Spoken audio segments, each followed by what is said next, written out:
Donc on est dans un ancien couvent ici, et vous aviez fait une démarche à peu près similaire dans une école. Et en quoi les deux démarches diffèrent ou se ressemblent? Alors c'est vrai qu'avant on était à Saint-Thomas d'Aquin, école dominicaine, on est encore chez des bonnes sœurs, hein, donc c'est assez rigolo. Ce qui différencie l'école, il y avait 5000 m², c'était déjà pas mal, mais c'était plus une exposition à l'intérieur avec des salles de classe qui étaient investies par des artistes. Ici, le projet est beaucoup plus en extérieur parce qu'il y a 17 000 m² de jardin. Du coup, c'est une autre démarche. C'est plus des installations, des sculptures, des fresques à grande échelle. Et finalement, la seule pièce intérieure, c'est la pièce maîtresse qui est la chapelle. Est-ce que vous pourriez nous dire quelques mots sur les personnes qui ont investi l'espace? On a vu qu'il y avait un jardin, plusieurs associations qui collaboraient, la ville aussi de Marseille qui est impliquée. Nous, en fait, on a le bâtiment sur lequel on a carte blanche et on peut mener notre activité comme on veut. Sur les jardins, vu que le but à terme, c'est que ça soit un jardin ouvert au public, le but, c'est déjà d'impliquer d'autres personnes que nous. Nous, en fait, on gère, on va dire, l'entretien et le quotidien du jardin. Et il y a d'autres structures, que des structures associatives qui, notamment, mettent en place des potagers partagés. Il y a des ruches qui sont sur place. Il y a des assistantes maternelles qui viennent avec des enfants. En fait, toute personne qui veut profiter, on va dire, du jardin en dehors des créneaux d'ouverture peut le faire en envoyant un dossier qui est géré ensuite par la mairie, nous et des représentants des gens du quartier pour que toutes les activités puissent exister ensemble sur le jardin. But you see that goat, you have to going down for see like a goat from the downside, you know.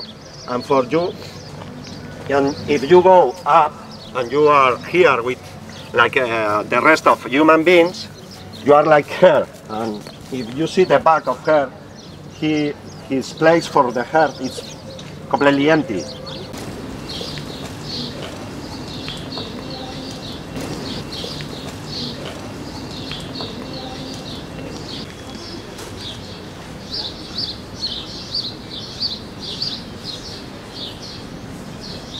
Justapose m'a contacté en novembre, après une exposition que j'avais faite à Marseille et plusieurs à Paris, et en me demandant si je pouvais faire la direction artistique de ce lieu.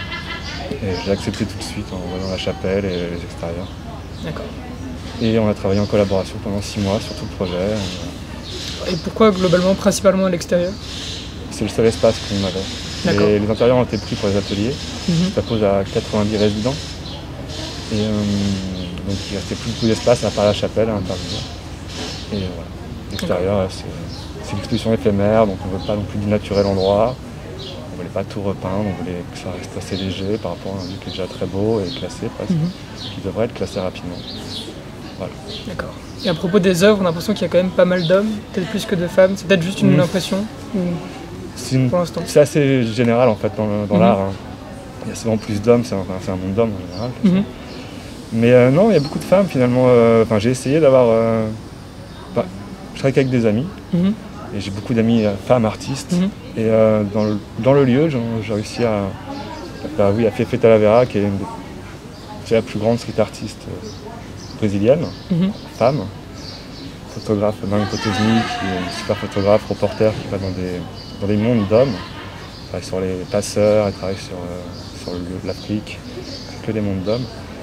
Mais le graffiti, clairement, oui, c'est un monde d'hommes. Il y a très peu de femmes. Et celles qui en sont sorties, elles sont peu, mais elles sont très talentueuses. Pas tous les avoir ici, malheureusement.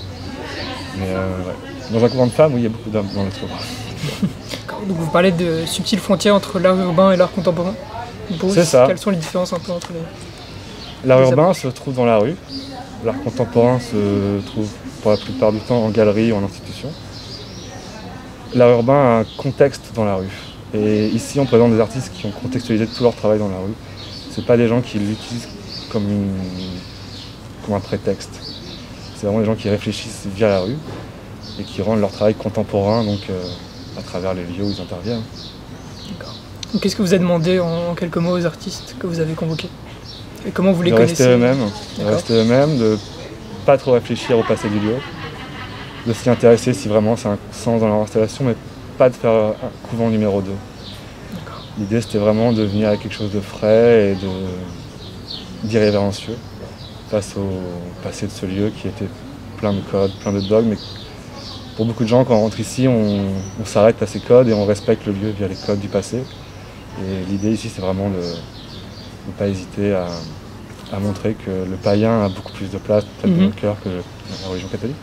Comme derrière le diable qui a pris sa place, qui était vraiment mal vu à la période des sœurs.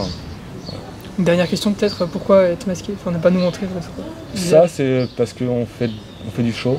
D'accord. Pour moi, faire une exposition, c'est comme faire un film, c'est raconter une histoire. Et moins on humanise ça, plus ça devient magique et mystérieux.